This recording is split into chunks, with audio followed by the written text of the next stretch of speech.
Guys, tunawapenda na kuwajali na kuwathamini, wanafariki, wanatuacha tukiwa tuna maumivu kwenye moyo wetu, lakini majina yao hayafutiki kwenye moyo wetu. Endelea kuwa nao na kuwapenda vile vile, hata kama hatuwaoni, sababu upendo hufutiki.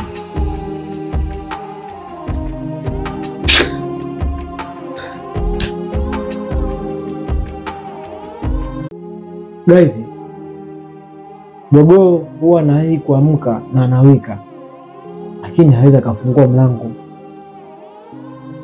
Kama kila mtu angekuwa anafanya vitu peke yake kwa kujitegemea kama yeye, basi tusingekuwa tunasaidiana kabisa katika maisha.